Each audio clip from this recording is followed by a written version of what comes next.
विक्रम सम्मत 2036 सालमा स्थापना भएर आजसम्म निरन्तर रूपमा अघि बढिरहेको यस हिलबर्ड इङ्ग्लिस बोर्डिङ स्कुलको प्राङ्गणमा आज यस कार्यक्रम भइरहँदा र मलाई आज यहाँहरूले एउटा अतिथि तथा जजको रूपमा निमन्त्रण गरेर यो सौभाग्य प्रदान गर्नुभएकोमा यस बोर्डिङका प्राचार्य खनाल सर, सह प्राचार्य सेडाई सर लगायत सम्पूर्ण स्कुलको एन्टायर टिम, सम्पूर्ण टिमलाई हृदयदेखि 12 नम्बर वार्ड र सञ्जय थापाको व्यक्तिगत तर्फबाट धन्यवाद दिन चाहन्छु र नमन पनि गर्न चाहन्छु।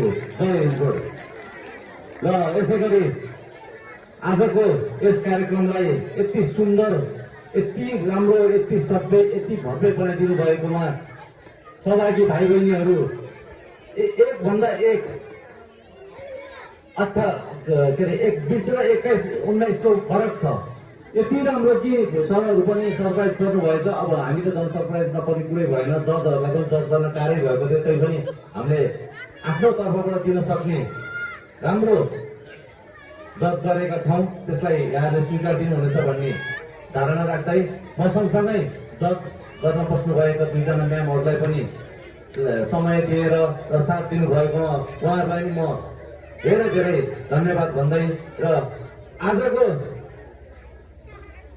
यो सबै कार्यक्रममा निरन्तर रूपमा अगाडि बसेर एक कक्षादेखिको माथिको भाइ बहिनीहरू जो बसेर चाहिँ यहाँनिर धैर्यको साथ सुनेर बसिदिनुभयो र सहभागी भाइ बहिनीहरूलाई साथ दिनुभयो, तल बसेर ताली दिनुभयो, भोटिङ गर्नुभयो, त्यसको लागि नि सम्पूर्ण भाइ बहिनीहरूलाई पनि धन्यवाद छ।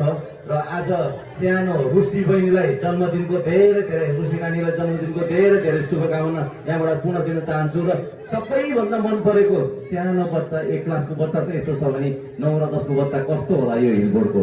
मलाई कति अहिले आएर कति पछुतो लाग्यो कि मेरो छोरीहरूलाई मैले हिलबोर्डमा पढाउनु पाइनँ। यसको लागि म क्षमा प्रार्थी पनि छु है।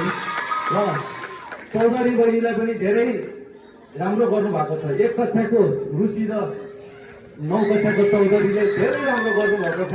उहाँहरूको नृत्य सबै कुरा राम्रो छ, तर उत्कृष्ट अलिक मेरो नजरमा चाहिँ उहाँहरूको परेको छ। र सबैजना पहिलो हो, सबैजना हिलबोर्डको चाहिँ उत्पादनहरू सबै पहिलो, सबै प्रथम हो भन्दै यहाँहरूबाट म बिदा हुन चाहन्छु। र पुनः हिलबोर्डको आगामी दिनमा पनि र आगामी वर्षौंसम्म पनि हिलबोर्डको चाहिँ योभन्दा पनि राम्रो उन्नति र प्रगति हुँदै जाओस्। यो परिवारलाई पुनः चाहिँ मलाई यस अवसर दिलाइदिनु भएकोमा धन्यवाद दिँदै 12 नम्बर वार्डको तर्फबाट म व्यक्तिगत सञ्जय थापाको तर्फबाट पुनः धन्यवाद दिँदै